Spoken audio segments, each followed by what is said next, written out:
Welcome back to Encounters in Space. You guys ready for the longest space road trip in movie history? Well, you say that, but it was basically The Empire Strikes Back if someone turned Fallout's Chaotic Wasteland trade on. So, Isn't second Star longest Trek road like trip. just a giant space road trip?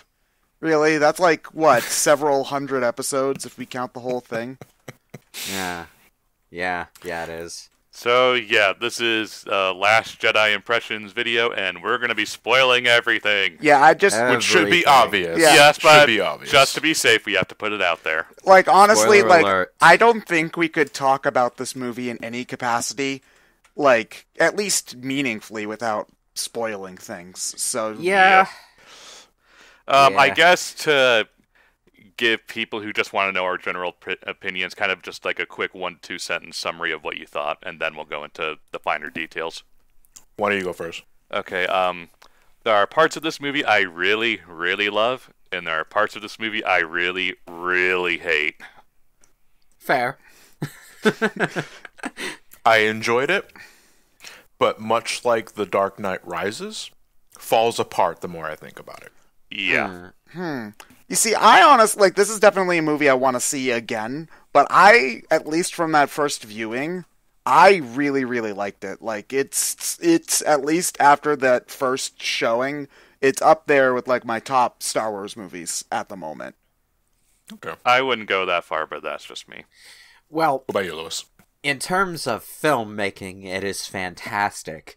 Like, if you just set everything else aside for a moment and look at it as a production, it's fucking fantabulous. Oh, That is cinematography is fantastic. Yeah, that is one thing that that this new trilogy has way over the prequels, is that as movies, not as stories, as movies, they are much, much better. As a story, how do I put this? It's awkward.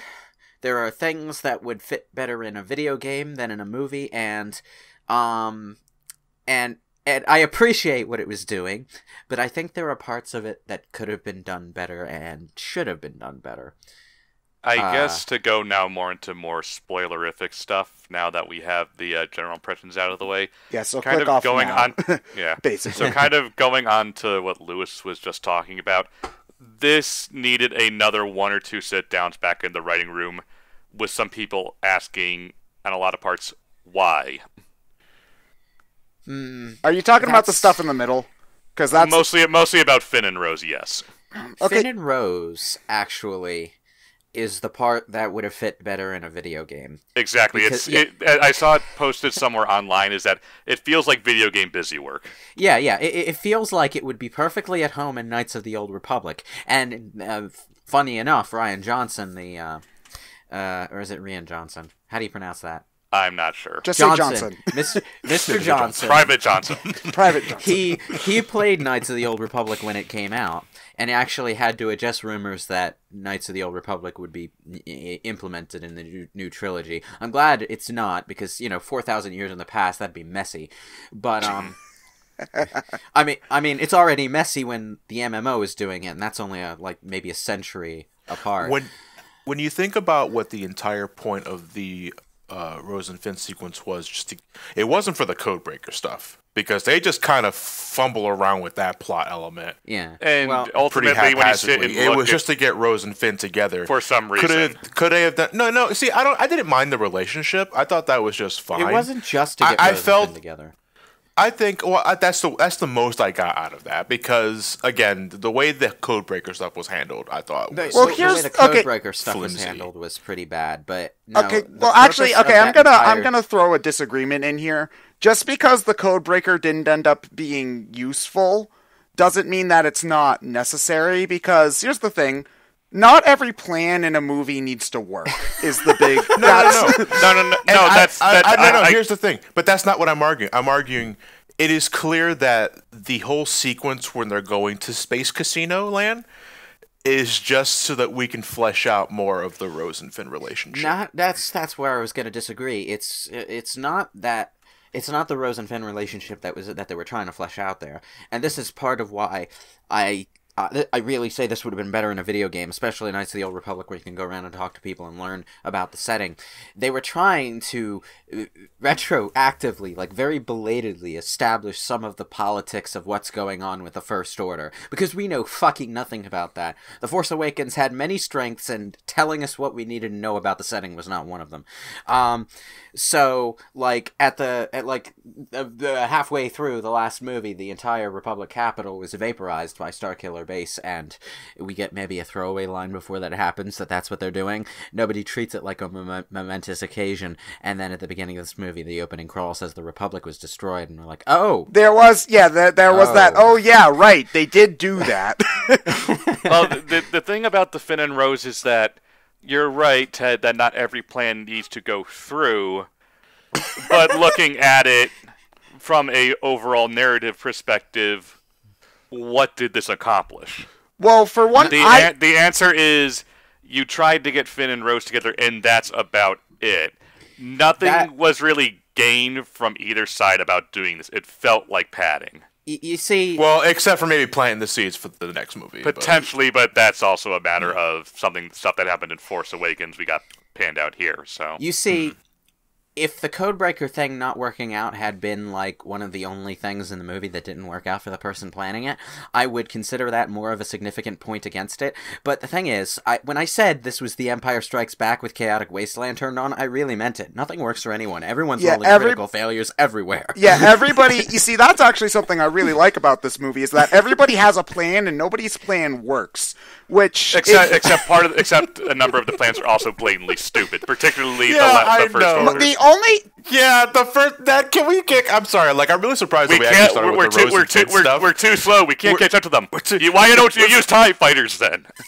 Like, a good 3/4 of this movie is the First Order slowly chasing the Resistance ship. And you telling me you have no other means of intercepting their course? You're just going to let them run out of gas? And they blew up the Dreadnought at the beginning, which I assume is where all of their fancy, expensive, good ships You have plenty of fighters. You have TIE fighters. They shot down the TIE fighters. Like, if you have more TIE fighters than they do ships. Well, they thought, okay, first off, the Empire has never been a wealth of strategic geniuses, alright? If they thought, okay, eventually we'll get them, there's no reason to waste men or troops. Except, the more time you give them, the more chance of them coming up with a plan to get away. Yeah, true, but looking at it the way it did play out, they wouldn't have got away if Luke Skywalker hadn't pulled the Force out of his ass at the end. We know that, but it's just one of those. You have plenty of opportunities and means to deal with the situation right now. Why aren't you doing that? In a bombastic action way, I see what you're saying, but in just thinking about it logically, this is actually the most intelligent. Playing the long game is probably the most intelligent thing anyone ever does in this movie, because everyone who's scrambling around trying to find a quick solution falls on their ass. Basically what they were doing. Honestly, is a repetitious plot point. Yeah, it's a repetitious plot point. I thought that they throughout 3 different instances that they repeated too often in this movie. I want to say that right now. What I was trying to say is, like, I understand why you wouldn't like it as part of a movie, but it doesn't fall apart in terms of logic. It's just basic siege tactics, really. Honestly, the only time where the kind of people not, like, everybody having a plan and nobody really talking about it part really bugged me was the lady with the purple hair. Admiral Holdo. Why she couldn't just say, okay, why can't you just tell Poe? Yeah, why can't you just say there was no reason? I see no reason why she couldn't tell Poe what their plan was. I have a two-sided opinion on Admiral Ellie Sadler. Her character is inconsistent, and I get what they were doing with her. I really, really do, and I like what they were doing with her. I just wish this is one of the things. What were they doing with her? Because I don't see it at all. Okay, you've got the hot shot who got a bunch of people killed, taking down a dreadnought against orders, and you got the admiral who's taking over command for the better leader who's out of the way. And this admiral is very military-minded, or at least she's presented as such until they turn around in the 11th hour of her character arc and say that she liked Poe all along, which was stupid. And, these two stubborn people going bullheaded at each other, working against each other, and almost fucking the Resistance in the ass because of it. Well, not almost, they did. The Resistance Except you could have saved You could have Yes, done a lot better if you had just said, no, we're not risking an entire plan on 2 people sneaking aboard that thing. I have a much safer plan that hopefully will work better. Yes, I know, Ryan, but that's what they could have done better. I'm talking about what the writers could have done better to get this plot point across and make it natural. Except I don't think you could make it natural, because that's just fucking up was meant to be stupid. It just wasn't presented. No, we're reaching romantic comedy levels of why aren't you talking to each other? Yeah. Because they were stubborn, and that should have been a good thing for the movie. It should have been a good thing for the movie. It wasn't, because they didn't stick to their guns with this character. They didn't present her as stubborn and then have her sacrificial death at the end be a redemption of her stubbornness. No, she turns around when Leia wakes up and says, "Oh, I liked him. He's a troublemaker." And I was like, okay, you just invalidated everything that you said and made it retroactively dumb. Because if that was your attitude, there was no reason you shouldn't have talked to Poe. It's just one of those, you don't have the luxury of being stubborn right now. Yeah, but that doesn't stop. That's more. You see, that's more. I put that more on Poe than on Holdo, honestly, because he's not even. Well, they both were bad. I'm just saying that it's one of those. No, you're both being stupid, and communication would solve this easily. Yeah, Poe's character was consistent across the board. I liked Poe and his responses. I'm glad it's the Admiral Holdo thing that I have a problem. Like, to talk more about stuff that worked for a bit, I like what they did with Poe in this movie. Cause, oh no, I agree there too. I like what they did with Poe to give him something to work with. One of the things about I love Force Awakens, but one of the things that I thought about that movie is that Poe felt a bit superfluous. Like, the original plan was to let him die at some point, and honestly, like, again, talking about things that wouldn't have changed the movie wouldn't have changed too much if he did die. So having him around at the end, I was like, wait, who is the... Oh, right, from the beginning? Oh, wow. I honestly, the first time I was watching, forgot that he even existed when he was flying around with the TIE Fighter... Not the TIE Fighter, the X-Wing at the end. No, agreed, Ted. I think that's just more of a problem with they bringing him back at the last second. Yeah, but... So that's not so much the character's fault, that's... Yeah, I'm glad he has stuff to do, and that his character arc is one of the strongest in the movie. I just appreciate that in general. Well, we finally have a comeuppance for the flyboy trope. Yeah, basically. Pretty much. Which is something I think they did do well.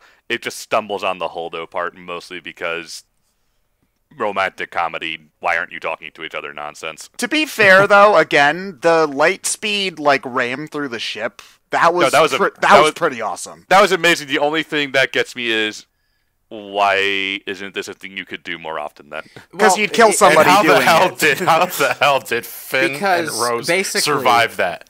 Because they used the Force. Well, I hate that. She shot through the opposite end of a really big ship.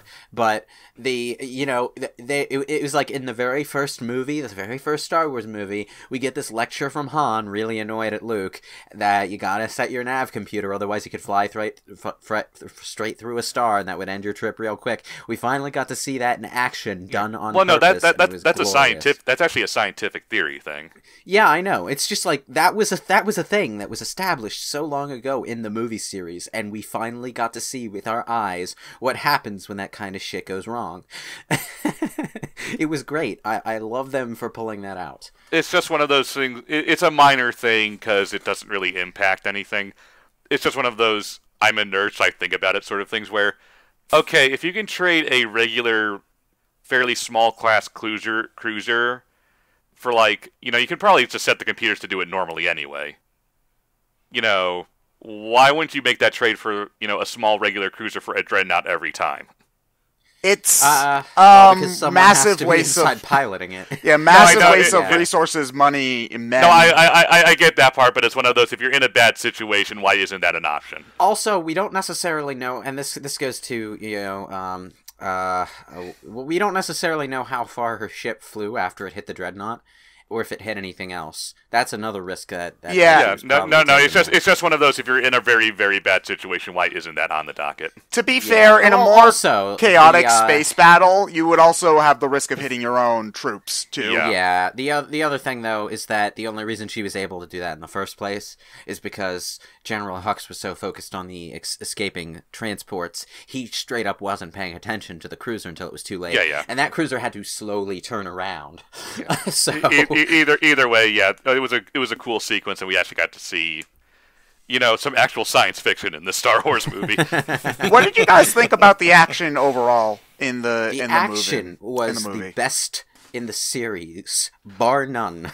And On an overall scale, probably not so much individually, but we can get more into specifics with that. You know what? I think I agree with that, because I don't think any one scene in this movie would be in my top 5 Star Wars action scenes. But as a whole, I think it's probably the most solid and consistent group. It has really good lightsabers, but I wouldn't put it over the Darth Maul fight.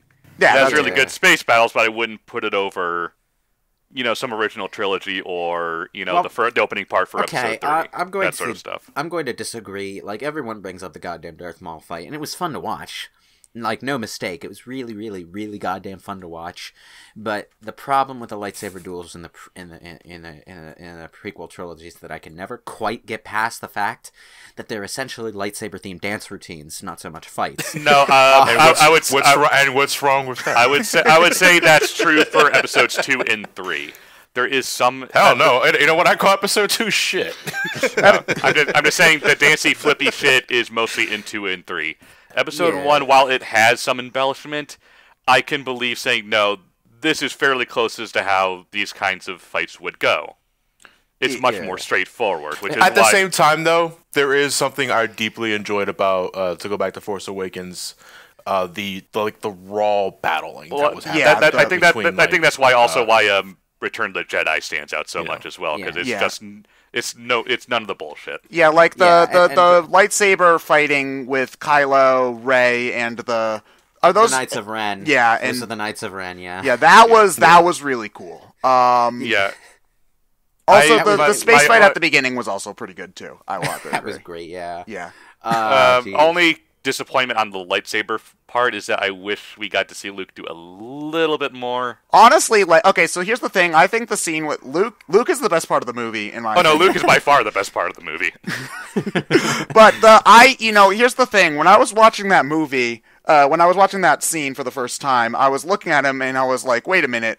Why the hell does he have Vader's blue lightsaber? I'm like, wait, what? And then something's up here. It took me a while. Is that a continuity error? And then I realized that, oh wait, he's not actually there. And I was like, oh my god, his feet weren't disturbing the salt. Yeah, I noticed that, but I wasn't really thinking about it. What tipped me off was the blue lightsaber. Yeah, the blue lightsaber. Also, that his hair was shorter, but I was like, maybe. Yeah, I was gonna say his hairstyle gave it away for me. Yeah, maybe he cut it on the flight over. I don't know. Yeah, his hair. I think if someone cut the hair with a lightsaber, you'd know. Well, he made himself look more like his imposing Return of the Jedi self. Which was great, by the way. But I guess we'll stick to Luke as a topic for the time being. Mark Hamill's fantastic. Mark Hamill did not forget best part of this film. Best part of this film, bar none. It's where are you? I love my opening lines is where are you from? Nowhere. I was like, no, where are you from? It was like Jakku. That's pretty much nowhere. I love that line. I love that delivery. He's just snarky enough to be funny, but he's just serious enough to carry a scene, which is something I've been looking for in a lot of movies lately. Congratulations, everything you just said was wrong. Amazing. Every word of what you just said is wrong. He repeats that line twice. Yeah, great. For dramatic emphasis. Yeah, but that callback was the best. Yeah, but it's not just comedically he's great. He still likes that blue milk, which, is important. Okay, can we talk about the fucking 4-titted space cow? Oh, yeah. I was waiting for this. Why isn't that the merchandisable animal of the movie? This is what we get. This is what we get when Disney takes over Star Wars. I never would have guessed. But Three-boob space cows. 4-boob space cows, even. I think that my favorite part about Luke is that it's a lot of people seeing as oh, he's still kind of depressing, and why isn't he doing such, or why is he kind of against the Jedi? And this is no, almost every viewpoint Luke has in this movie is kind of right. Yeah, it doesn't even just, it's not even just colored by things that happened in between movies. It's colored by stuff that happened in the original trilogy. And the prequels, too. Yeah, because, by the end of Return of the Jedi, Luke basically takes an entire scene to say "F you" to Obi-Wan and Yoda for your rules suck. So the idea From that a certain point of view, yeah. So the idea that he would be like, okay, the Jedi texts are worthless is not an unusual like conclusion for him to. well, and he draw rightfully upon. calls out that the Jedi are kind of hypocrites. Yeah, they are. It's just, like one of my favorite lines. Like they don't reference the prequels very often in these movies for obvious reasons, but like the line where it's just like at the height of their power, they let Darth Sidious come into like that line's like, yeah, damn, the Jedi suck. They're yeah, awful. you know, the thing about this is that nothing Luke says in this movie about the Jedi is something that hasn't been expressed by fans at some point or another while discussing the Jedi when they're talking about like stuff like the light, the dark, gray Jedi, that kind of stuff. It's all been brought in. What was it in Knights of the Old Republic where one of the NPCs was like, to everyone else, the Jedi and the Sith are basically the same thing, just two powers arguing about religion with everyone Someone stuck in the middle. probably said that at some point. It wouldn't be It was. I think it was one of the Knights of the Old Republic games that said something similar to that. It's probably, but at that point, the thing about it is at that point the Sith were basically this massive empire with an army. But yeah, no, not disagreeing. I'm just saying the general function of the Sith and the Jedi are kind of the same. Yeah, what was I lost my thread. The thing is that I think a lot of people didn't want to see these views expressed specifically by Luke, because for years and years and years we've had this expanded universe where Luke Skywalker succeeded in reviving the Jedi Order. Bigger, badder, better than it ever was before, with blackjack and hookers and everything. And codebreakers. People are really attached to this image as Luke as the guy who redeemed the Jedi Order and made it better than it was. So now we've got this image of Luke as the guy who failed to revive the Jedi Order and has given up on it, essentially, which is the complete opposite of the Luke that we had in the expanded universe before. But it's not a wrong version of Luke either. Yeah, it's not a wrong kind version of Luke. I like this version of Luke. In fact, I like it better than the version of Luke that implied it was canon that Emperor Palpatine didn't die in Return of the Jedi, came back with a bunch of space clones, turned Luke to the dark side. With his head in a jar, yeah. Yeah, and a bunch of other stuff. That was dumb. Okay. Yes, it was. Sounds dumb. Let's just cap off the expanded universe that makes the movies look like baby episodes. And by having one of the main characters, Luke Skywalker of all people in this franchise, deal and bring up with those issues that fans have talked about for years, puts it on the spotlight, and because you have to focus on that, my opinion, changes the status quo. And I think out of everything The Last Jedi sets out to do is change the status quo for what we expect from a Star Wars film. Well, let the past die, kill it if you have to. Yeah, because the last movie was basically, okay, we're going to do New Hope again. I think people were worried that, they're going to just do Empire again. There are definitely returning themes from Empire and some, broad plot points, like it's mostly a chase movie that they bring back, but it's not the same, almost point-for-point retelling, and that's a good thing for sure. That's kind of, one of the reasons that I like Last Jedi so much more than Force Awakens is that instead of just being a flashy retread like Force Awakens essentially was, it is instead deconstruction. And that's always by default more clever than a retread, but it kind of did the one thing I wasn't expecting. I was either expecting a retread or something totally original, and it was neither. It was kind of the best middle ground you could ask for as far as that goes. I'm still hoping that Episode 9 is, completely original, because we've gotten enough of those. I think, we kind of have to, considering... Starkiller Base 2, Electric Boogaloo. Well, yeah, I actually am expecting Starkiller Base 2, and here's why. Okay, we didn't find out anything about Starkiller Base in the movie, but there's a wealth of information about it. One of the things is that it's a hollowed-out planet that happened to have a specific kind of crystal in its core. Kyber crystals? And we ended this movie on a planet that was covered in salt and filled with weird crystals. Ooh. So I am betting Crate is going to be Starkiller Base 2. Or they need it for culinary purposes. It is a lot of salt. It would be. It's the Star Wars fan base. Yeah, no, I'm gonna say, it's a shout out to the Star Wars fandom. Salt. Yeah, Here, salt is a way of life. It would be poetically interesting if that prediction of mine comes true, because it would essentially mean that the Resistance led the First Order to a planet they could use to rebuild Starkiller Base. Yeah. So yeah, this movie is very interesting. One thing I will say that I really liked about it is that I think that one of the things that this movie improves in general is the depiction of the villains in general. Like, I think that I really like Kylo Ren in this movie. I will agree on Kylo Ren. I will say it's a massive disappointment on Snoke's side. I think Snoke is disappointing, but it's done on purpose, and I like what they do with it. No, I know it's done on purpose, but that doesn't really help to me. I didn't really think Snoke was disappointing. I mean, yeah. Yeah, I'm gonna say I'm glad what they do with Snoke. Yeah, I liked what they did with Snoke a lot. He dies really ingloriously, but at the same time, he also I bought him as an evil overlord more than I did Palpatine. Yeah, he like shows off all of his flashing force stuff really early.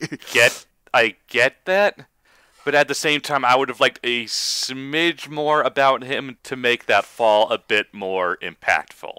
Yeah. As soon as I saw him with that garish gold robe, I love gold. That's like, this guy's gotta die.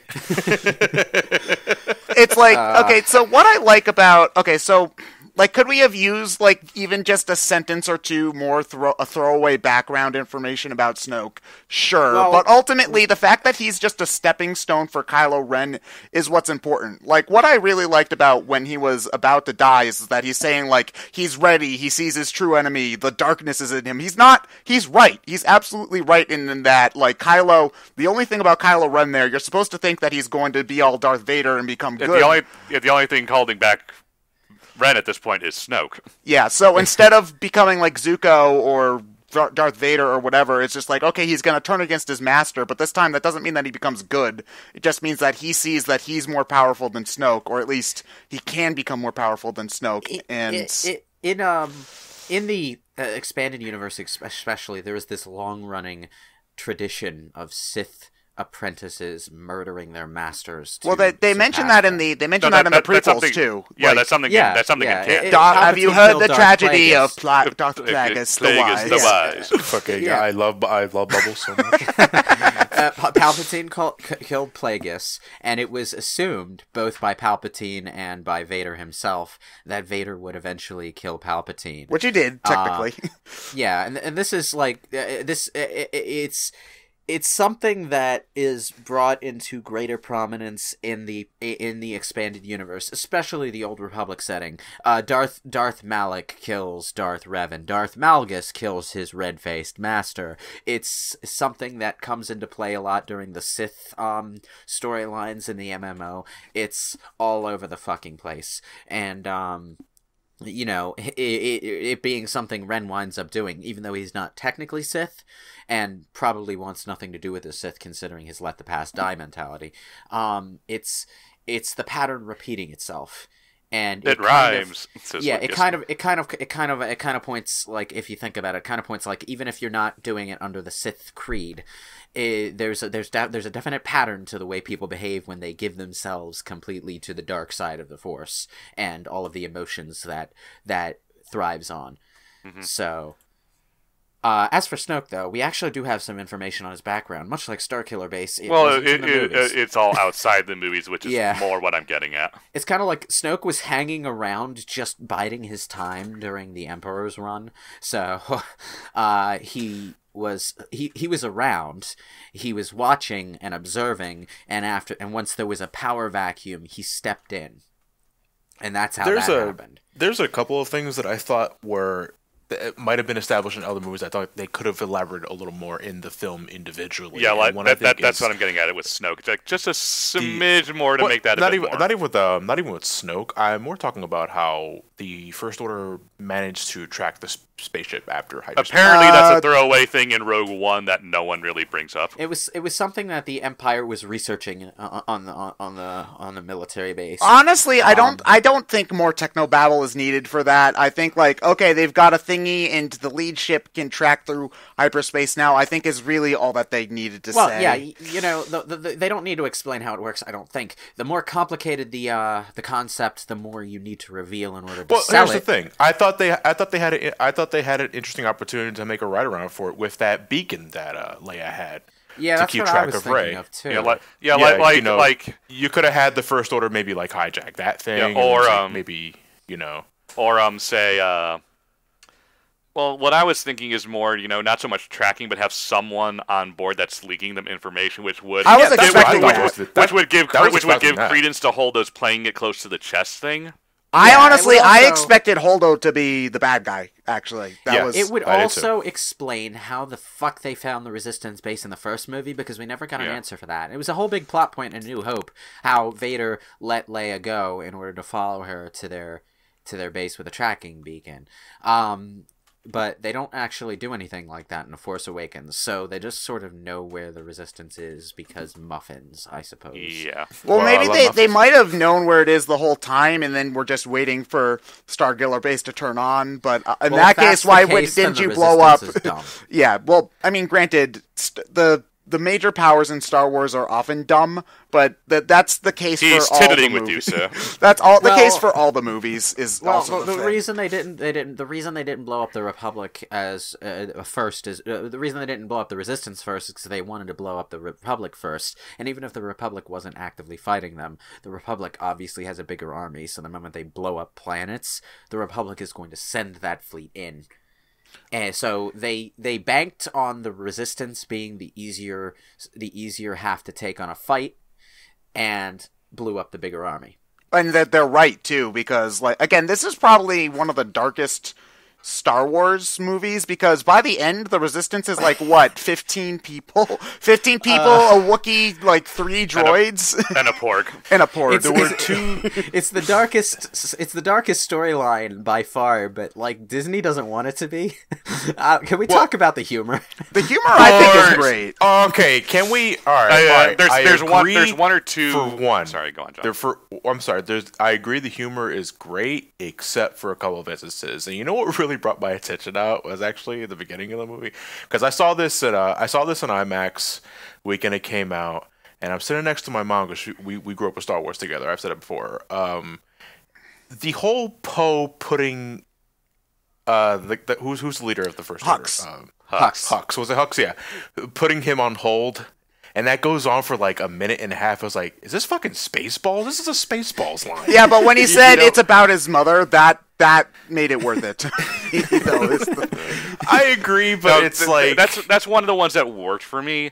I think there's one or two where you said maybe we could have cut those. What ones in particular? Because I think most of them worked. Like when Rey's training with the rock thing, and then the rock just knocks the basket or whatever out of one of the maid's hands. It's that wasn't really needed. I mean, there's a few small superfluous ones I think they could have cut. I didn't think that there was anything that felt like complete total whiplash or anything like that. It didn't make me groan, but it's one of those you could have done it without these one or two instances just for the sake of brevity. Yeah. For the most part, the humor itself, taken on its own merits, is great humor. I had a big stupid grin on my face the entire time I was watching this movie in the theater.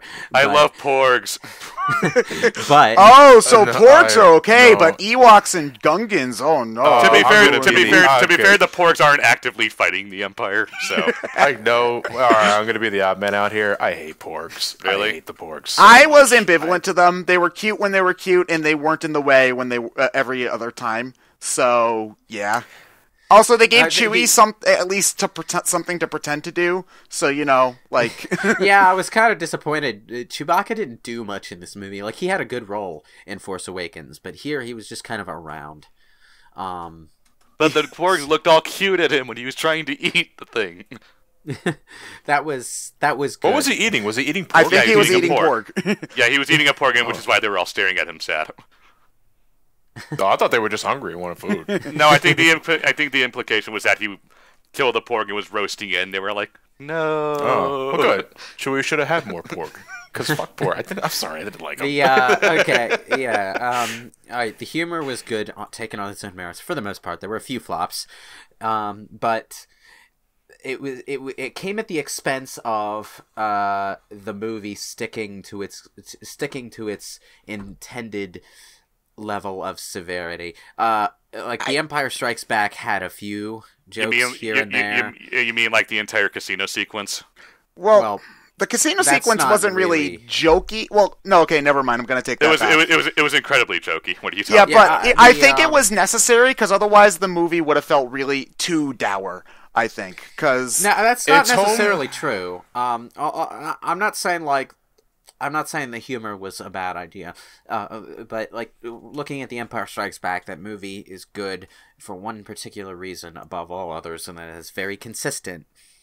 Like from one part of the movie to the next, you know what kind of tone you're in for.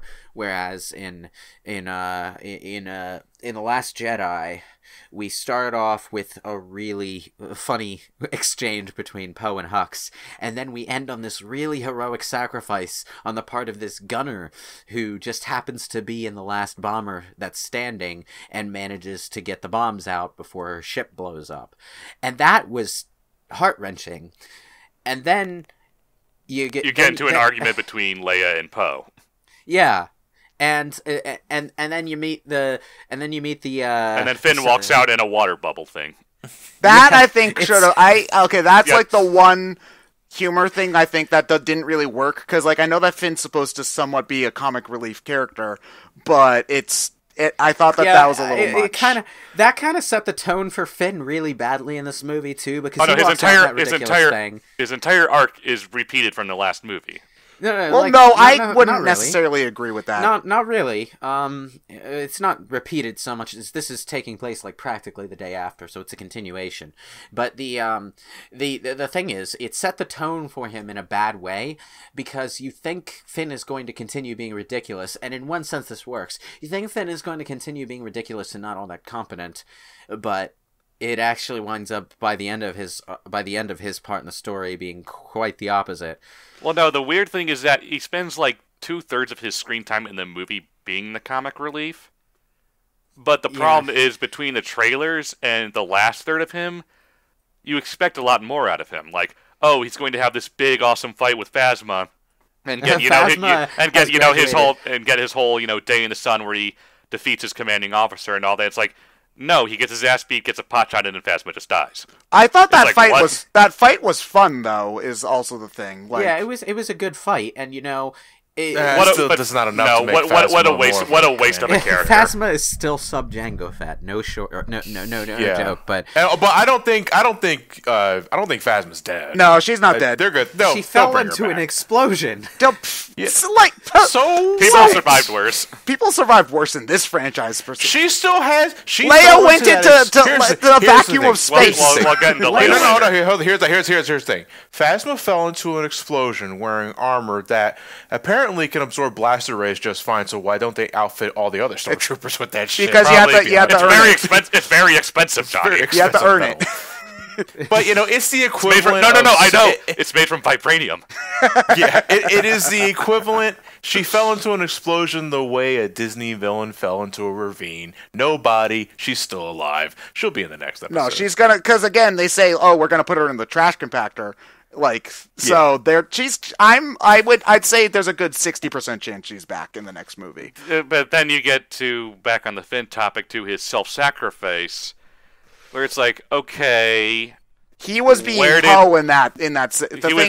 He was being Poe in that situation, but it's also a matter of, give me a little bit more to build off to get to this moment, rather than him being a bumbling, semi-incompetent person the rest of the time. It's kind of a reversal of how he and Rose started out, with him running away and Rose telling him that I know some people do like that part of the movie, but I'm just like, no, Rose, you idiot.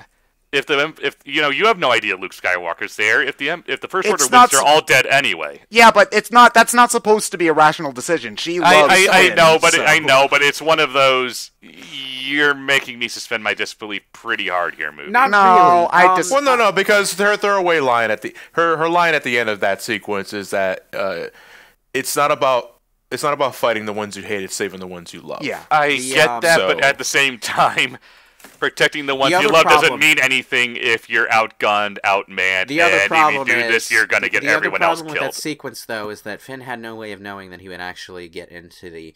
He probably would have died before he even got into there. He probably would have died before he did what he was trying to do, yeah. I think that was just a big-ass laser cannon. There's two ways that can go. He could crash into the laser cannon and miraculously cause it to malfunction and explode, or it could just blast him out of the sky and the laser would continue on its merry way to the big-ass... Yeah, that's like the big theme of the movie is that, okay, maybe big, dumb, heroic gestures aren't the best thing to do in these sorts of situations, you know? There's got to be another way. That's like the big theme of the, potentially, theme but of the that whole sequence just ultimately kind of bugged me because I don't think I liked it. I liked it a lot. I would have found it more of a problem if the rest of the movie hadn't been emphasizing how goddamn messy and unpredictable everything will be. But because the movie did emphasize that as an element of how things were going and would continue to go, the idea that Rose would decide, even on the spur of the moment, that it was better to save Finn than let him sacrifice his life for a plan that might possibly work but probably wouldn't. It works for me. Like, it could have been better developed, but it works for me. Yeah, I think that's the theme for a lot of the things I didn't like, where they could maybe work in function they needed more to work with for them. You know, this entire trilogy feels like it would have been more fleshed out if it had been Lord of the Rings length rather than Star Wars length. Yeah, but what do you mean by that? Because this is one of the longest Star Wars. Yeah, that's the thing. Like, I like this movie a lot, but even if you do, like, say, chop 10 minutes off of the casino stuff, the movie still climaxes.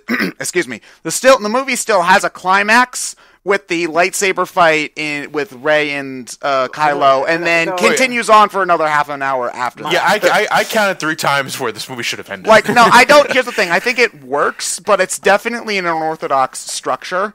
And it definitely does feel long. It doesn't feel exhausting to me, personally, but it feels long, and it feels like, wow, this is...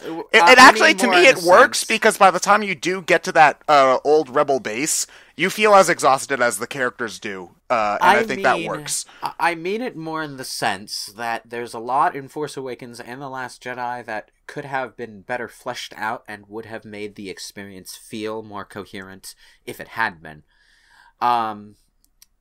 We get this nice little segue into the Casino Planet where we learn that the First Order has its own political hold on the galaxy, and then there are factions that just profit off the war between both sides. That was something that also really irked me. It's like, oh, this guy's selling to the good guys too. It's like, so what's your point?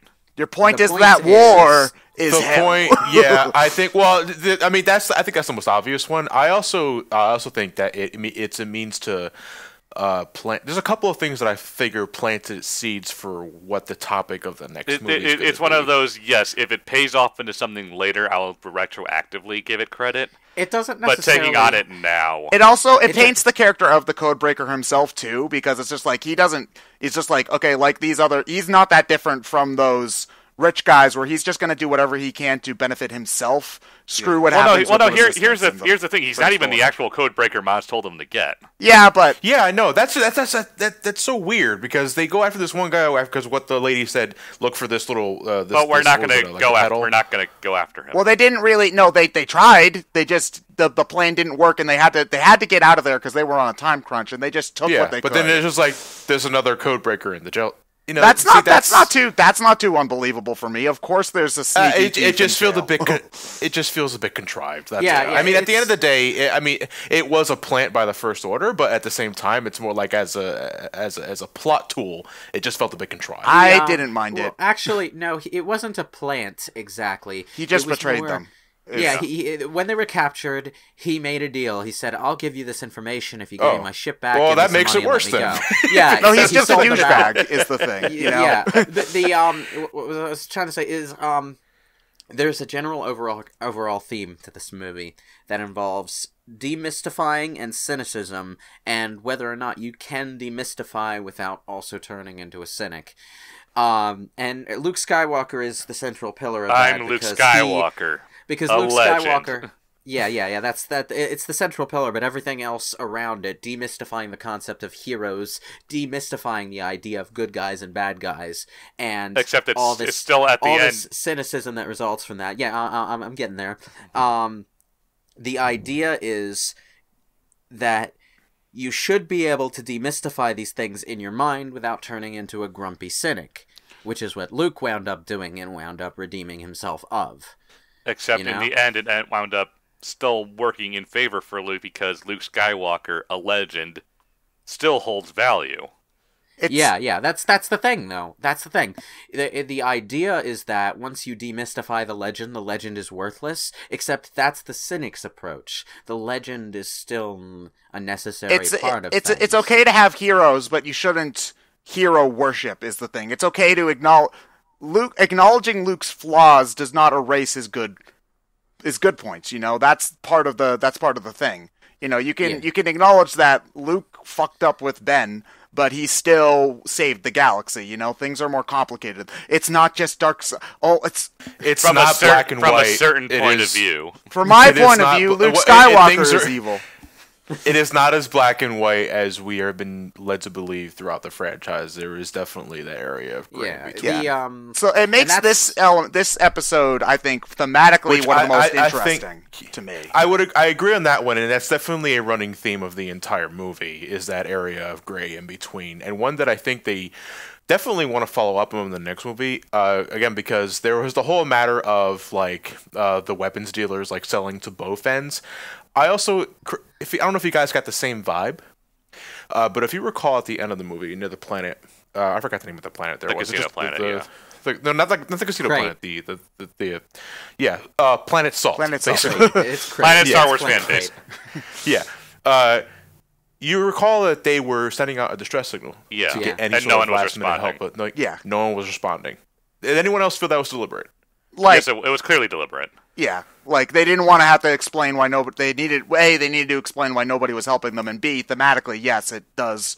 It pulls in that all is lost moment kind of thing as well. And then Luke just walks out of there with a laser sword and takes on the entire First Order. Yeah, again, that's a solution to a short-term problem as of now for that movie. Yes, I'm thinking long-term. They're gonna try to get help. There's going to be. Yeah. Well, they're going to try. Well, not so much get help, rather find out that maybe the folks helping the resistance are not as white as they think they are. Yeah, but that might be something they deal with if they do eventually episode 10. I don't want to think too hard about what could happen to episode 9. I just want to think about what does this mean in context with what we know right now. Well, like at the end, I really liked it that Luke Skywalker's entire thing while he was on screen up until that point was, basically telling Rey that the illusion she held of Luke Skywalker as a legend was bullshit, and then he wins by using his own illusion. Oops. Oh no, that's actually almost entirely in character for Luke at this point, because I think even he realizes. Well, he straight up says it. What do you want me to do? Walk out of here with a laser sword and take on the entire First Order? Here's the thing: if Luke was actually on the planet, he probably just would have died on that first barrage. He's skilled, but he can't deflect like 60,000 AT-AT giant laser blasts. Yeah, but that shoulder shrug though. That was everyone in the theater went like woo at that. Yeah. The thing that makes that whole sequence brilliant though is that it was the best way in my mind that Luke could show himself off as being an insanely powerful Jedi, specifically Jedi, not just Force wielder. Without necessarily, how do I put this? Okay, from without the beginning, going all lightsaber fancy. It's not prequel kind of fight scene. I think. We got a lot of acrobatic lightsaber action in the prequels that showed the Jedi as powerful warriors, and not to mention, I wasn't expecting that sort of thing with Luke in particular. Yeah, I said, I would have liked a little bit more just to see how he progressed once he's actually, had the time. Nah, I think Luke at that point, as both the character and as Mark Hamill, the actor, is past that point. Yeah, and I'd rather not just have a CGI. That was actually a big complaint people had about Yoda in the prequels, is that they thought that he shouldn't be doing flippy, jumpy lightsaber stuff. He should be doing more Force things. That's what I'm saying. Just a smidge more. It's not like Luke's hunchback, 100-year-old man barely standing up sort of thing. I think he'd be capable of a smidge more, but that's we did get to see sort of how he would fight if he were trying not to get hit at all. But the thing is, the fact that he won entirely just by using the Force from planets away is badass as hell. It's the kind of thing you might expect of Yoda, yes. Yeah, the other badass part of that I like is that he took his own spin on the Obi-Wan line. Yeah. Strike me down in your anger, and I will always be with you. Yeah, it's instead of it's more of spiteful feeling. It's just like, it was more spiteful from Obi-Wan than it's like I think that's Jedi and he's for fuck you. He's threatening to be Jar Jar from the Robot Chicken special.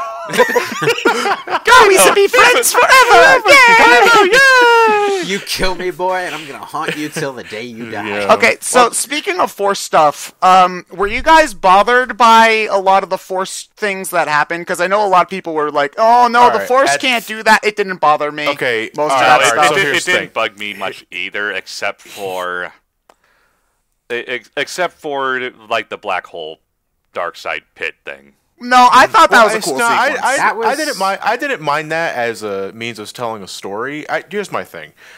At the end of the day, I liked the astral projection that Luke does, as a means of just entertaining me. But I think back, and you guys could probably answer this more than I can. Is there any point in the franchise where that was ever done?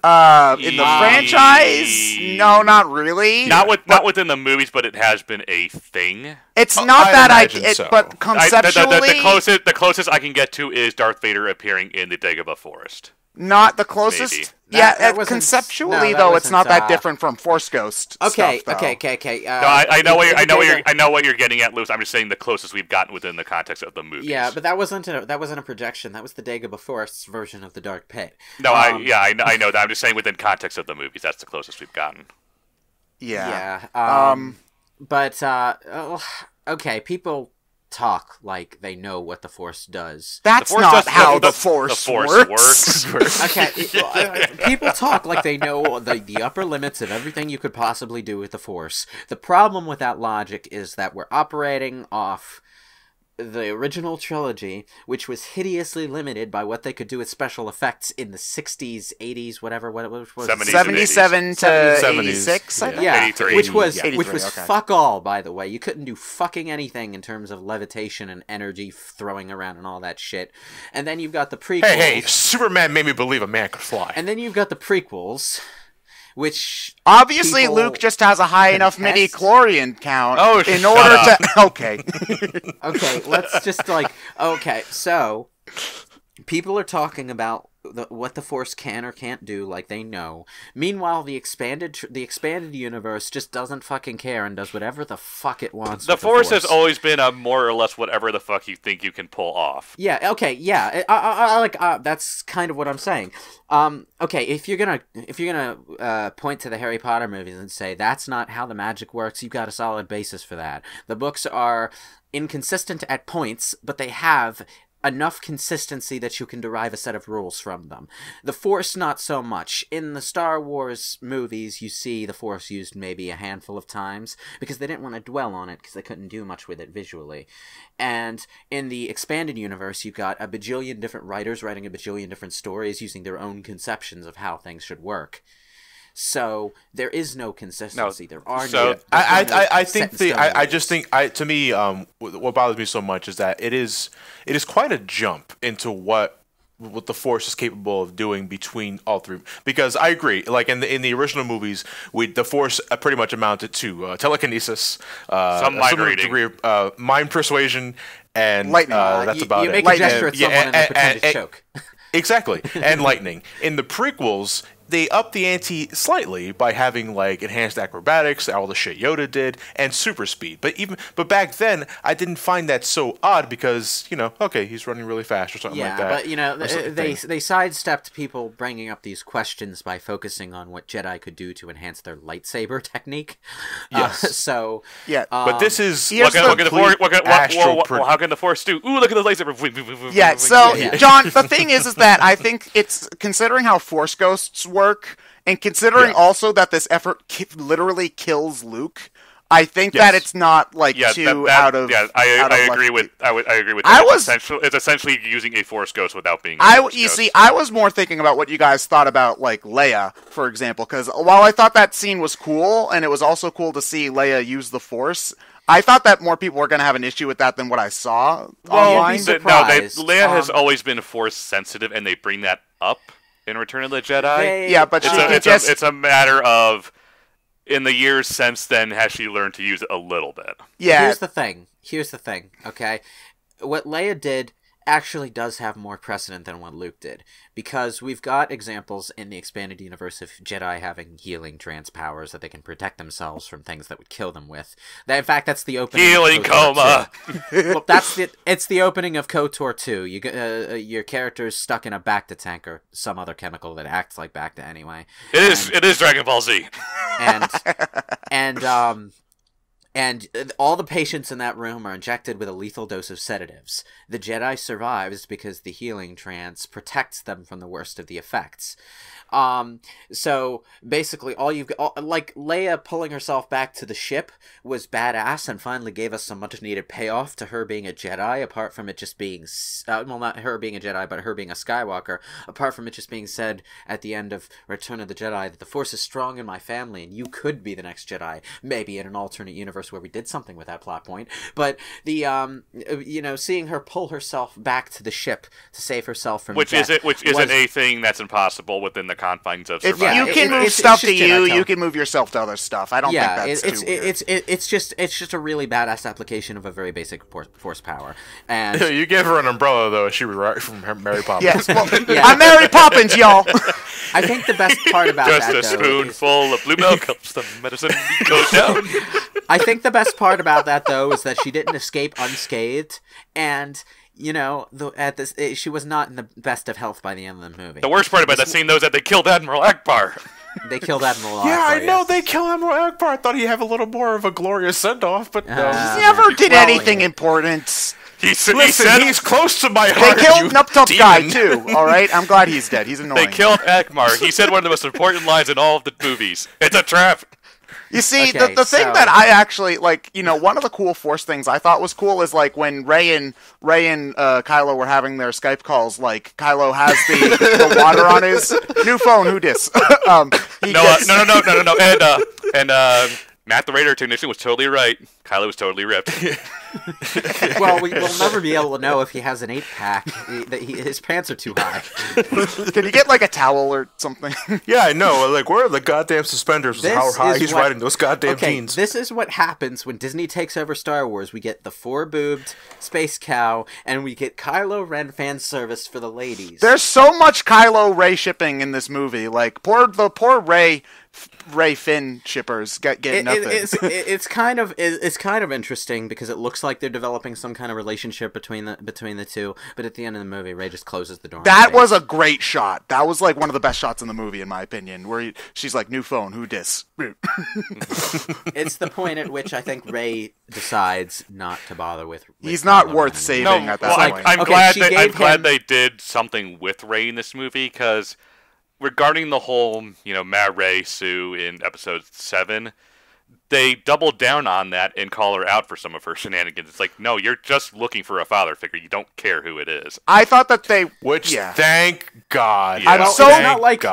Okay, so we're all in agreement that Rey not having important parents is a good thing, right? That was the best thing you could have done. Yes. On the subject of that, Ryan, it's not like it was absent from Force Awakens. It wasn't missing in Force Awakens, but it's more pronounced here, which makes it better. Yeah. I think. It allows her character to go somewhere else in the 9th movie. It's more pronounced because they point it out more directly, but it's something that Kylo Ren pointed out in the last movie too. Yes, but the thing is, you don't have the context in just episode 7. Yeah. But now you do have the context. Here's the interesting thing that I like about Rey's parents just being some no account deadbeats who sold her off instead of actually being important. Because Anakin Skywalker was the chosen one, virgin birth, all that stuff. Luke Skywalker was the son of Anakin Skywalker, Darth Vader, the bad guy who used to be the good guy, and there's this whole redemption plot surrounding that. Rey is nothing. Yeah, She's and just it's there. Yeah, and I love that. I love that. You don't need to tie her into the Skywalker bloodline or anything else just to make her important. That's what kind of egged me on about it. It's everyone's talking about who her parents. They shouldn't matter. Is she secretly a Skywalker or anything? It's no, because can we just talk about Rey the character and how she should develop? Honestly, having her be nothing provides a great contrast between the hero and the villain. Because Kylo Ren is all about, I'm gonna be as good as my.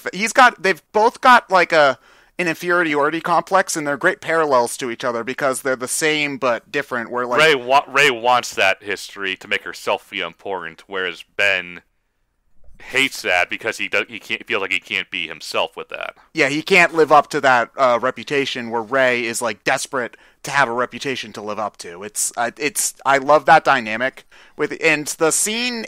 I think that their chemistry together is great. You know, or like at first, like Rey is just like, "Fuck you, you killed Han. I'm gonna like shoot you," and then. Well, he keeps on nagging her and being like, and put a shirt on. Answer my texts, Rey. Why don't you like me? You just hang out with the Resistance. I'm such a nice guy. I'm such a nice guy, Kylo Ren.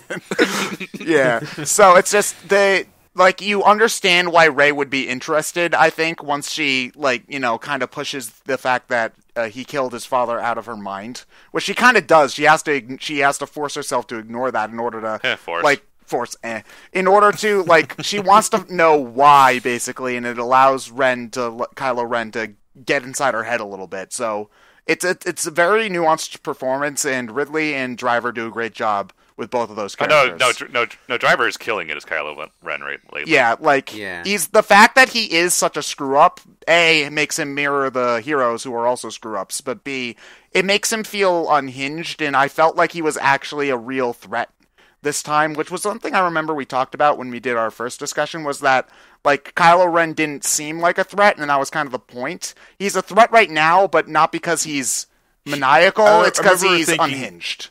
Which is he was Anakin. I remember saying he was Anakin done right in Force Awakens, but at the same time he was still a bit of a teenager through temper tantrums. Yeah, and he still does. And he still does. To some extent he still does here, but it's much more refined. Mm-hmm. Yeah. He has that. Okay, so Darth Vader was the dark, mysterious Golbez character. Kylo Ren is verging on being the Cujo, the Kefka. If we're gonna make really broad comparisons to a completely different franchise, anyway, the entertaining more Cujo than Kefka. I don't see him going on screen, but less a threat because he's got this grand master plan or is really powerful, and more a threat because he's just fucking crazy. No, I agree with the Cujo, because then the Garland's basically Vader. Yeah. Sure, Garland isn't Snoke. Does Cujo kill Garland in 9? I don't really remember. Yeah. Okay. Yeah. Then Garland is Snoke. Yeah.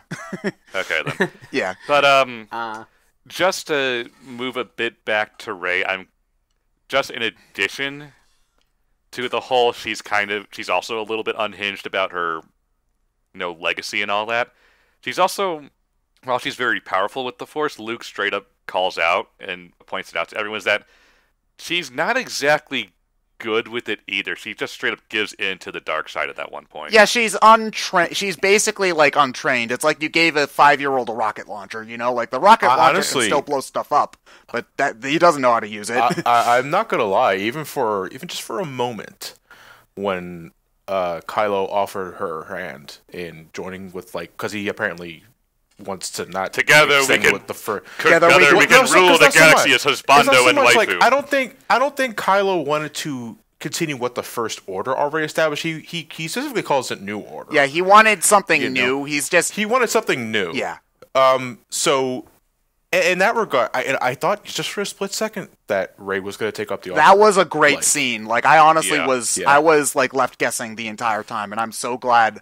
I just basically ignored Twitter for 4 days so that I could see the movie unspoiled. Yeah.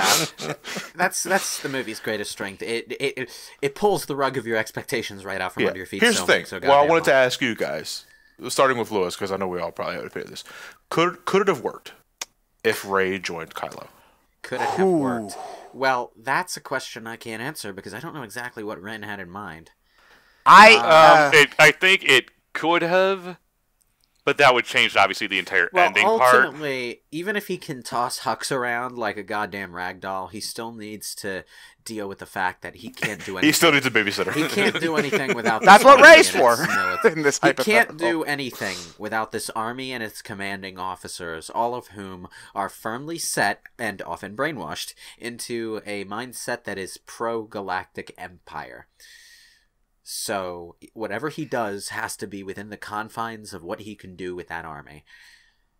What they will follow him in, I think it could have worked, but you would have had to set up Luke in a completely different way and more or less have him continue into Episode 9.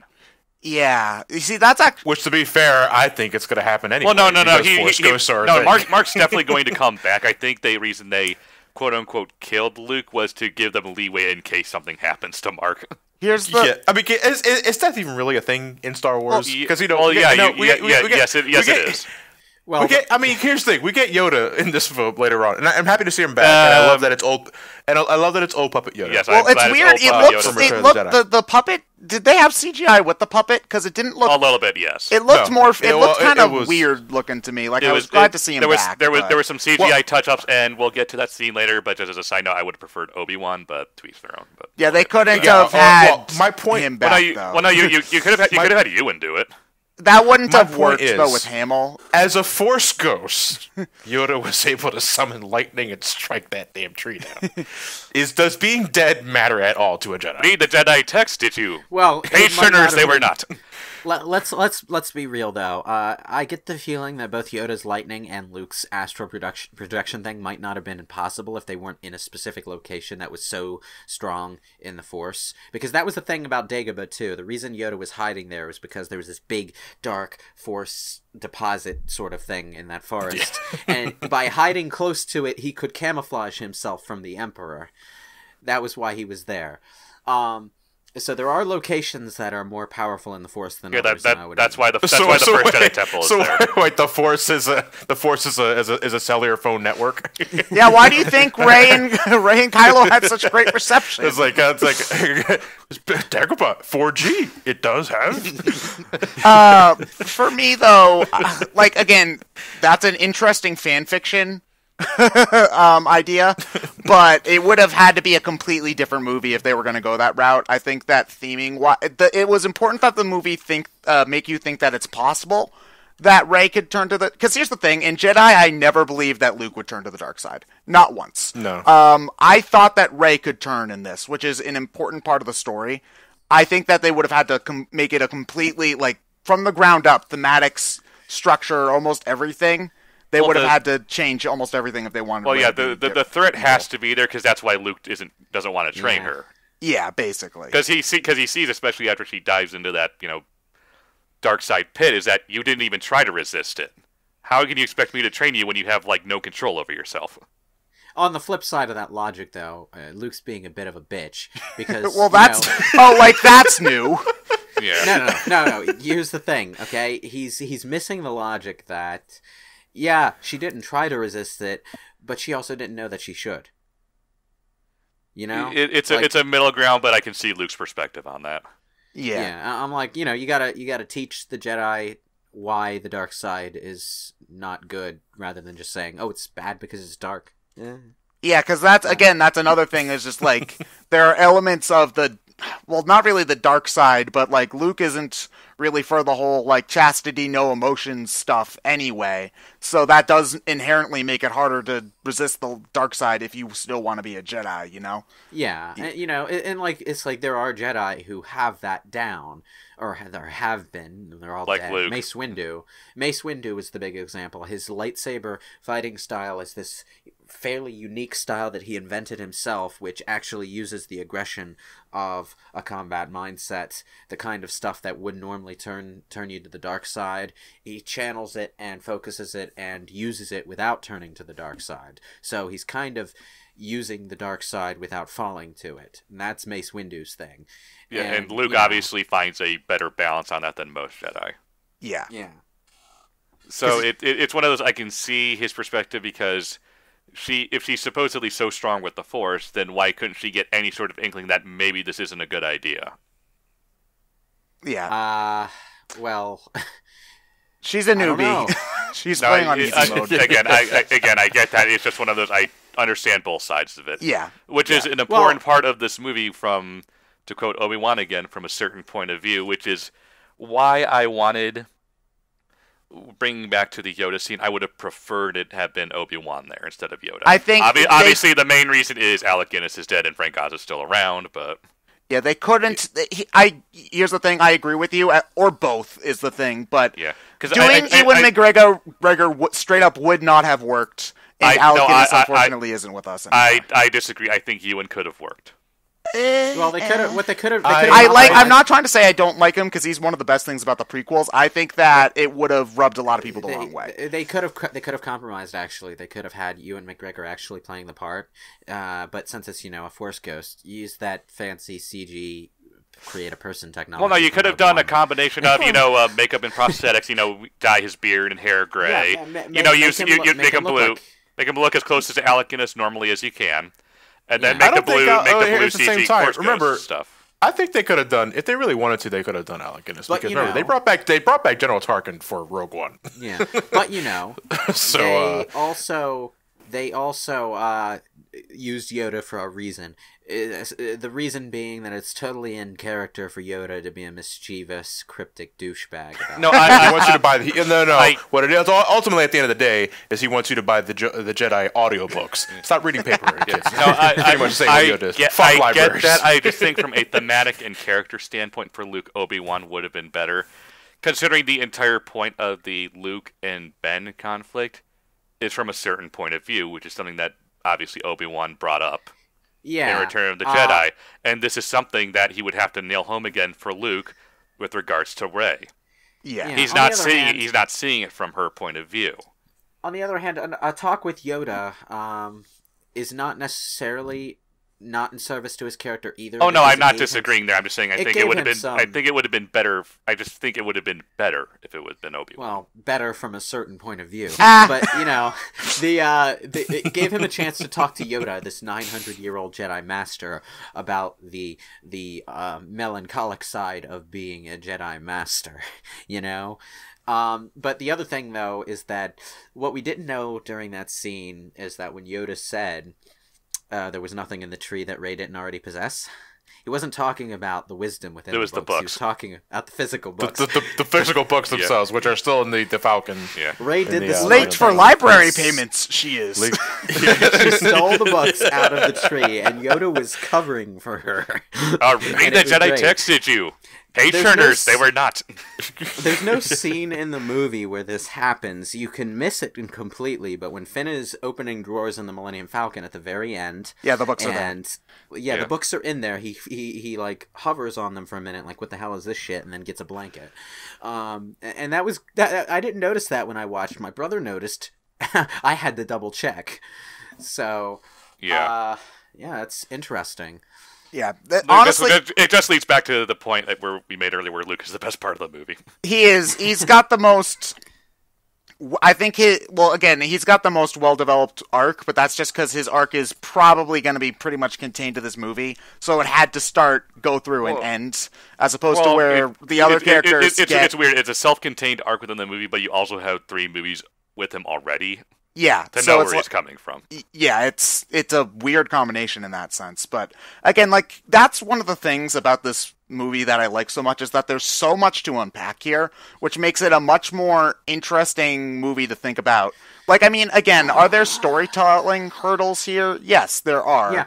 But there's so much thematically, emotionally in this movie that it makes it not only a fun action movie to watch, but it makes it emotionally and intellectually satisfying, which is where the prequels. I would say for the Luke stuff, for the Luke, Rey, and Ben and Kylo Ren stuff, for a little bit of Poe, but for everyone else, they kind of fall flat on their face. I disagree. I really liked Finn and Rose. I like what they were doing with that, especially the idea that, like, okay, Rose likes Finn, but Finn doesn't like Rose romantically. Like, that doesn't happen an awful lot in these kinds of movies.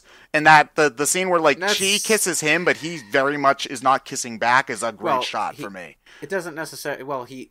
There's no kissing back in the first place. She sort of pecks him on the cheek and then faints. No, on the lips. It's definitely on the lips. No. Why did I say cheek? I don't know. She pecks him on the lips and faints. There's no time for him to really process what's happening there. The thing about it is, I could go either way on the romance aspects, but I really liked Rose and Finn as characters. They bounce off each other well, yeah. And although the plot that they experience through the movie would again be a better fit for a video game, their scenes, the stuff that happens while they're doing it, is stuff that I honestly liked. It just was awkwardly grafted in rather than a natural part of everything else, if that makes sense. I don't entirely agree. I think you could have either changed a lot of parts, cut a lot of parts, or done something completely different, and the movie overall wouldn't have suffered. Well, which to me feels like they either. I feel like that means that we needed something for Finn to do. Here's something for Finn to do. I should give a clarification on my perspective when it comes to movies in general. I don't give a flying fuck about theater runtimes.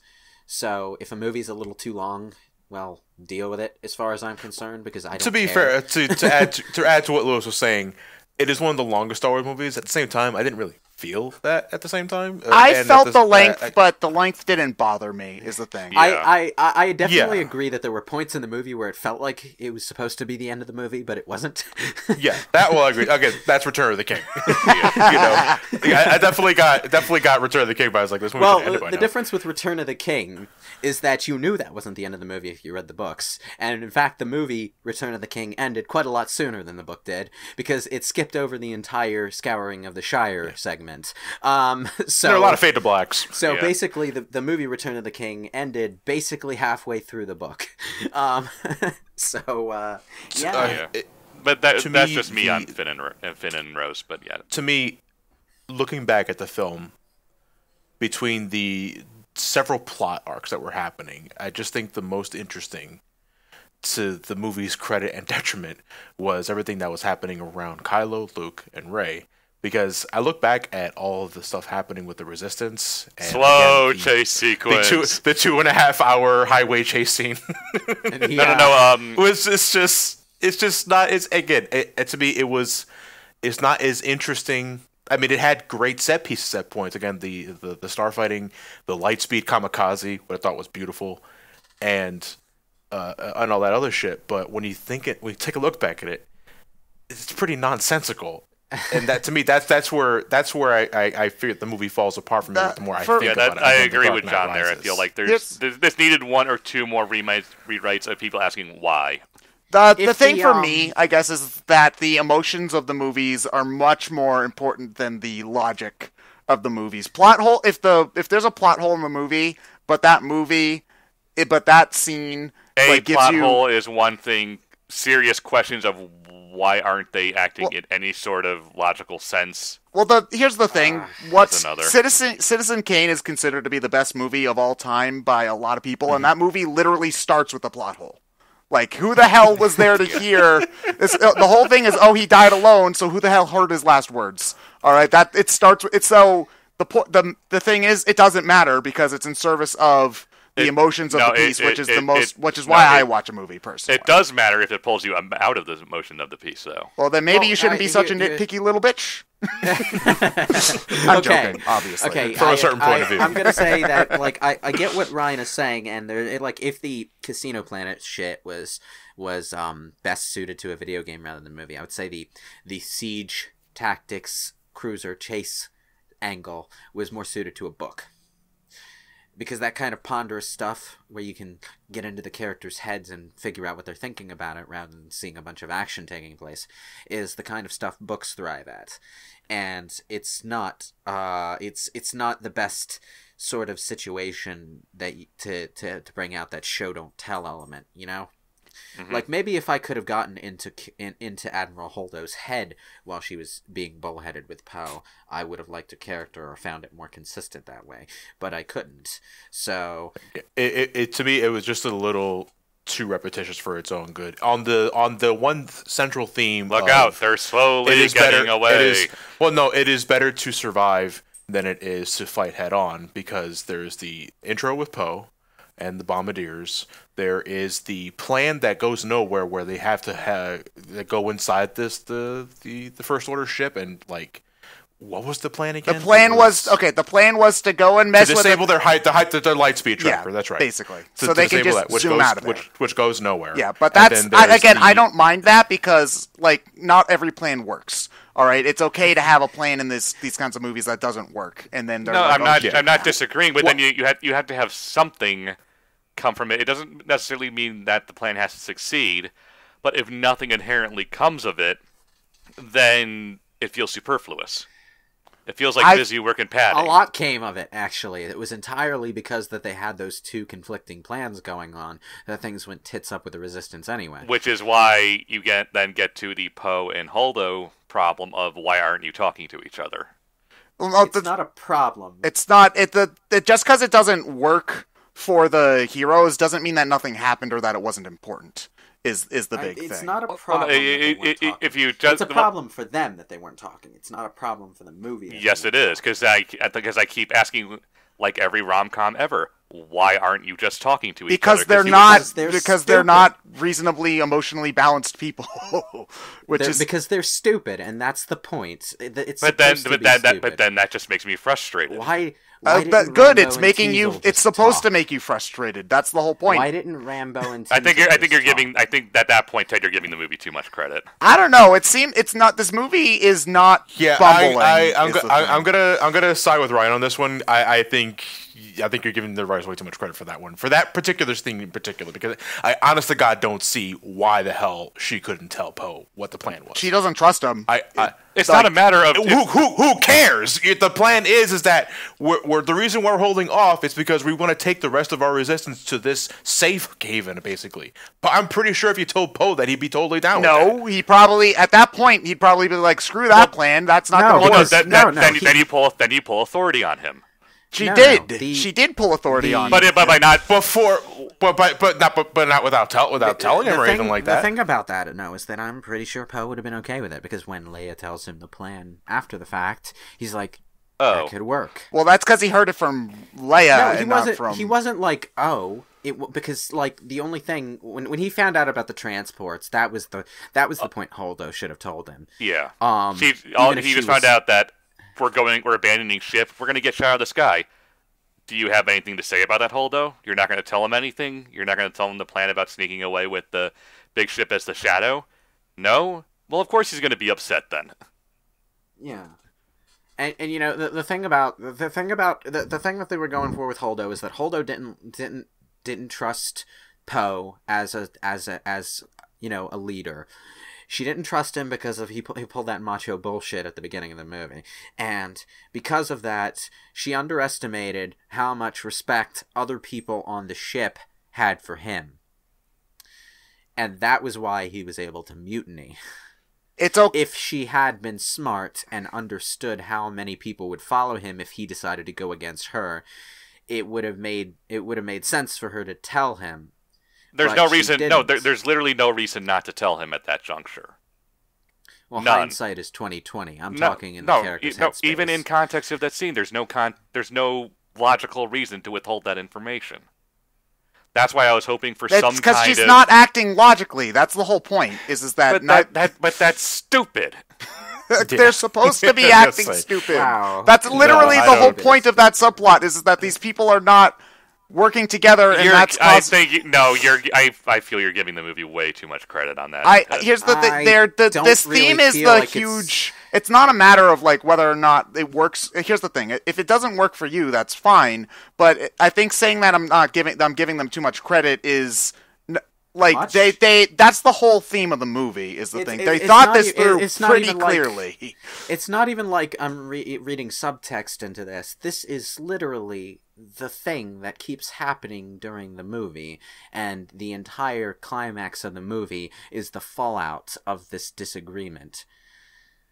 It's very, very obviously the intent. Like I said, I have problems with Holdo as a character. I feel that they didn't stick to their guns, and that's why that's why I would have gone with, they tracked us through hyperspace. Someone's feeding them information. I can't tell you this is my plan. Would have completely that would have been easier to swallow, I suppose. It would have involved not hating one of the characters, but the problem I have with the Holdo stuff is not what they did with it. It's that they didn't stick to their guns with what they were doing.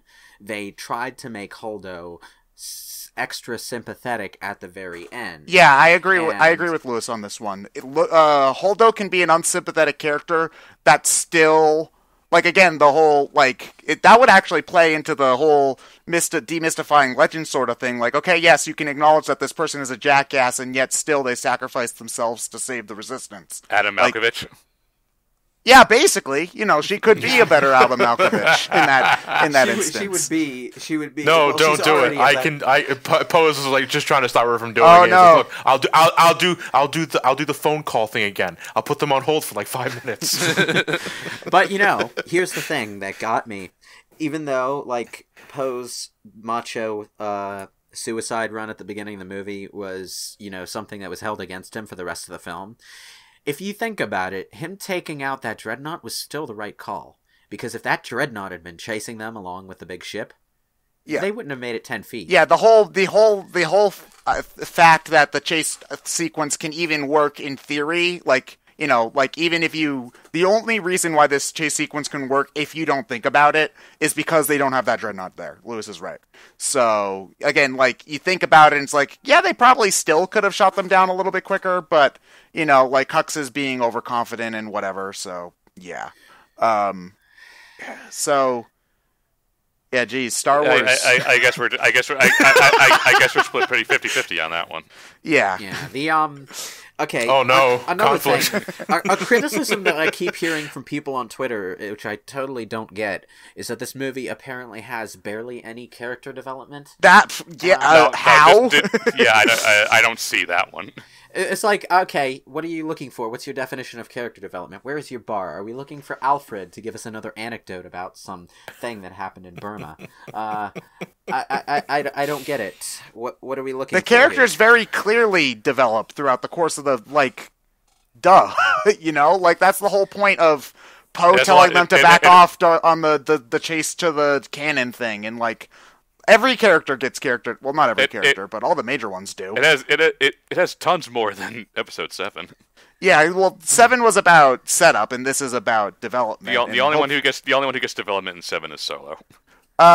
Yeah, but, well, I mean, there's some minor development for other people, but no one's character. Very, very minor. Yeah, but nobody's character finishes going anywhere. I agree. They're still on that journey. It's just Han in Episode 7. So yeah, and he dies. Well, yeah. So okay, so actually, here's okay. So what I want to know is, what do you think they do now for Episode 9? Because they very clearly intended Leia to be an important part going forward, and unfortunately, Carrie Fisher is not. That's what I was actually going to bring up now. I was arguing with my dad about this. He says, "Well, then just recast her." And you can't recast her. You can't recast her. I don't think they need to. I don't even think Leia needs to be in the next movie. I think what's going to happen is that we're going to open up the next movie several years later. Yes, exactly. That's what I thought. Same here. With Princess Leia's funeral, and the Resistance is on its way to being rebuilt. And I agree. They're going to kill her. "Quote unquote," kill her off "quote unquote" screen, depending on how they want to open it. Well, I doubt she's going to be killed so much as just dying. Yeah, that's what I mean. He's not going to be like alive on screen. It's whether or not they show that kind of funeral or whatever. As it happens, by fortuitous good luck, they wrote in the perfect reasoning for her to die between movies. Complications. She's in really bad shape. Yeah, she's in really bad shape from having been shot into the vacuum of space. She hung around long enough to help the rebellion get back in order and to find allies because she's still a big name and she has influence. But eventually she's going to weaken and die in bed, and it's going to be a sad day. Speaking of, that makes that last scene between Luke and Leia really fucking sad. Yeah, it was. That scene was great. The thing is that I know that this threw a wrench into their plans because they had Han dramatically die in Episode 7 and Luke dramatically die in Episode 8. If they had a rough draft of that script before Carrie Fisher passed away last year, I guarantee you Leia dramatically died in Episode 9. Hey, Leia got her dramatic death scene. She's just more badass than the other two. You're right. I live, bitch. But no, my mother, who survived, who was recently shot into space by my TIE fighter, sent me this text. I mean, it's just one of those. I was like kind of gut punched when Luke sat down in front of Leia. It's like, I know what you're gonna say. I changed my hair, and Luke's just kind of like, eh. Yeah. That's such an it's like That's an interaction Carrie and Mark would have normally. Yeah. Which is why it's kind of sad. I completely agree that I'm expecting the next film to be several years later. Because one of the big points they end on with The Last Jedi is that the kid uses the Force resistance and all that. the resistance is withered, but there's still hope. Obviously hope. They really like hammering that phrase is like there's still hope, and they cut to the kids. Now, unless you have a several year gap, I don't see how kids are going to help with the damn First Hey, Order. dude, So, if little teddy bears can fight the Empire, then I'm sure 8-year-olds you know what? can. No, all right? younglings are only good for getting stabbed. I'm sorry. It's just the way. Oh no, I love Force. the what is it, prequel memes thing where it's like we have 7 kids and it's like we have 10 kids and only 7 chairs at the table. What do we do? Anakin kill 3. Obi-Wan get more chairs, and they just got to look at each other. You need to have a time gap to, unfortunately, justify why you can't have Carrie Fisher in the movies anymore. There is one thing that I was surprised they brought back from the expanded universe now that we're on the subject of the kids. You know that symbol on the ring, which is the rebellion symbol? It's also on one of the Jedi texts. And that's from The Force Unleashed. Fuck damn it. But... Oh boy, I can't wait to see how they connect Star Wars Connect. At a dancing game. I think it was The Force Unleashed that revealed that it was that it was like some old Jedi symbol that was being used as the rebellion symbol, but I don't. Why bring that in of all things? As far as kind of like ending the discussion on ideas and hopes and whatever for Episode 9, obviously they're gonna have to do something about Carrie, and that's probably the way they're gonna go because it's like the only classy quote unquote way to do it. Yeah, they have to acknowledge it in some way. Yeah, Mark's going to show up as a Force ghost in some regard. No doubt. Yeah. Honestly, that's actually a great thing about Episode 8. I have no idea what's going to happen in Episode 9, which is... Like, because again, like, even going into Episode 8, we thought, oh, there's this discourse about, are they going to retread Episode 5 and such? We know nothing about what's going to happen in Episode 9, and that makes me even more excited. Because... Well, no, we brought this up in our... obviously, we'll do the same for Last Jedi, but we brought this up in Force Awakens. It's so good to finally not know what's going to happen in Star Wars. Yeah, like... Because we're from the generation who had, the first 3 already there, pop culture, osmosis, yada, yada, yada. And the prequels were more or less already a done deal because we know where they had to go. Yeah. So. That's such a weird situation. Yeah. Yeah, it's nevertheless exciting. Yeah. Because 2 years. Again, this movie does a lot to change what we expect from a Star Wars film. Yeah. And I love how the Snoke and Rey's parents things are just giant fuck yous to JJ and fans. That's, you couldn't tell if everyone's listening in. We're pretty fucking loud in discussion. Yeah. Because there are a lot of things that are pretty fucking polarizing for what we expect in a Star Wars film. For better or for worse. For better or for worse, yes. But in that regards, that's all the more reason why I'm looking forward to Episode 9 to see how they follow up with that. Yeah. And, whatever you think about this movie in the end, it's still got a lot going for it, and there's nothing about it that I don't think there's anything about it that you can definitely point to and say, no matter who you're talking to, that was bad. That was horrible. There's no Jar Jar. That scene was shot terribly. No, there's no. But there are porgs. I like porgs. Porgs are great. John, you just need to... Porg should have died in the library Yoda set on fire. You need a heart, okay, John? All right. I had one, and they ate it. Okay, well, that explains that. Okay. Well, wouldn't it just be the greatest thing if Episode 9 turned out to be Star Wars Episode 9 Lost Kingdom, the return to Luke Skywalker's island to save the porgs from the volcanic eruption? You know what? You see, the thing is, I'm really looking forward to Episode 9. I've got a gut feeling, though, that Han Solo movie that's supposed to come out next year is not going to be very good. Like, that's just my gut feeling. We know nothing about it, but... Let's talk about... I don't feel that. But I do know that Rogue One, for the good points it had one very overriding problem, and I'm hoping to God Solo gets it right. Rogue One had a terrible, terrible problem with not doing the show don't tell thing. It even went as far as to give you title cards for every planet you went to, which you never really needed in any of the other movies, because, you know, through dialogue and stuff, you got a sense of where you were and why. But the characters in Rogue One, like, okay, you get a bit of Jyn, her love interest, you get a bit of development for. The rest of the characters, except for the blind dude was cool. The rest of the characters have one quirk apiece, and that's about it. Mm-hmm. In the book, there's so much to them, but the movie has nothing. And it's I still like that movie. I don't get why people think it's like the worst one. Oh, I like it. It's not the worst one. It's just that its flaws are much more apparent than. I need to rewatch it because it's been a while, but I remember really liking it. It has weaknesses that I am so not used to seeing in Star Wars, is the thing. Like, yeah, my problem is that I like it as a movie on its own merits, but as a Star Wars movie, I think it falls flat. Yeah, I mean, like, okay, you can say that Hayden Christensen or the kid who played Anakin before him were badly acted, and you could say that the directing was poor, but you can't say that you don't understand who Anakin Skywalker was according to the story. You know?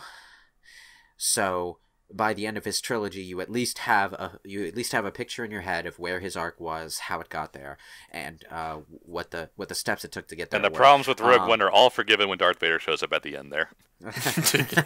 Well, that was a great scene, but that scene where he first chokes the audience into liking Rogue One.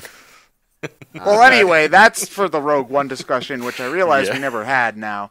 Yeah, we should do a commentary on probably that. For good reason. We should probably do the Rogue One commentary at some point between now and when Last Jedi comes out on Blu-ray. Yeah, probably. I agree. Or probably. If they come out, or if we stall on that, we can do a double feature. Yeah. So, okay. Anyway, I'm going to assume they release Blu-ray Jedi in like May or June. Maybe April. It depends. So no, I wouldn't even say that. I would say March. We'll see, but we'll probably do it relatively soon. Solo comes out. We'll probably do it relatively soon after it comes out on Blu-ray. Yeah, so want to transition into a final thoughts kind of thing? Sure, I guess you go first, Ted. Again, like, I think I pretty much said my piece. I don't know if I'm the most, like, positive about it here, but I really liked it. I need to rewatch it to, again, be able to dig into some of the deeper stuff a little bit better. I mean, there are a few things. I think that some of the things that bother other people just don't bother me personally. I do agree that some parts do drag a little bit, but overall, this is still, like, I still had some of the most emotional feedback from any Star Wars movie I've seen, and so that makes it, like, even though it does have flaws, I still 100% recommend this movie. Like, I mean, you've all seen it anyway. Like, Jesus Christ. It's Star Wars. Everyone's going to go see it. It's Star Wars, but I loved it, basically, is just what I'm going to say. You know, it has issues, but I loved it. Who's next? Right. John, go.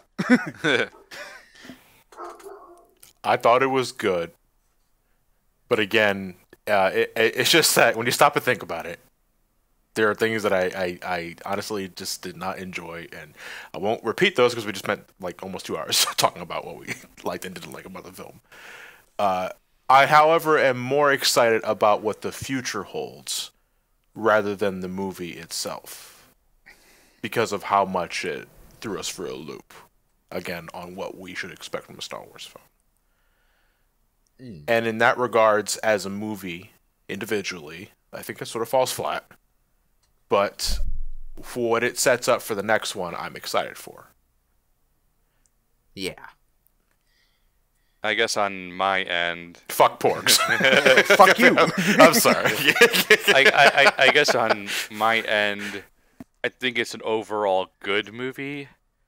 I would have just liked to have seen some of the more frustrating elements could have been ironed out in the pre-planning stages, I've said, where, you know, why aren't they talking to each other rom-com style and blah blah blah blah.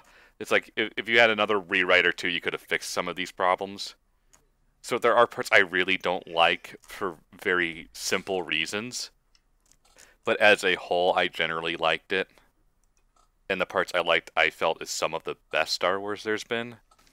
I just don't like that ball and chain of the slow-ass chase scene or such and such other parts. Kind of dragging those parts down. I guess we'll end on Lewis then. All right. Well, how do I put this?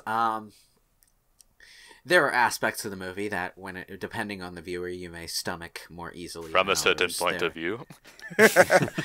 So, but, I really, really liked it. I think it was good, wholesome entertainment with a nice theme going for it, tying it all together. So, a 4-titted space cow out of 10.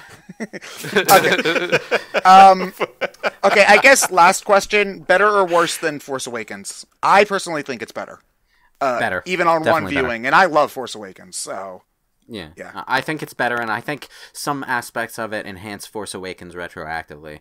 Yeah. So, agreed that it's ultimately a better movie, because at least I'm sitting there interested in thinking about it more, rather than... Not so much on the first viewing, but whenever I see Force Awakens, there are definite parts where I kind of just tune out because it's, episode 4 over again. What? I would say on the same for different reasons. Okay, so... Okay. All Okay, right, in that case, so I guess we'll do Star Wars. Let's put it this way, just to elaborate. The Force Awakens is, episode 4 retread, but at the end of the day, I found it thoroughly entertaining from beginning to end. The good bits I liked about Last Jedi, I think, far exceed the good bits of Force Awakens, but the downsides kind of counterbalance it. Which I guess might have been the point, because the Force is all about balance. I'm with John. I'm with John on that one. Okay. Yeah. yeah. So we'll get to the commentary soon. Thanks everyone for watching, and hope you enjoyed our 1 hour 40-minute discussion about this movie. Porgs are great. Look forward to the audio. Alf is back in porg form. Don't forget to drink your blue milk, Edward. Space titty.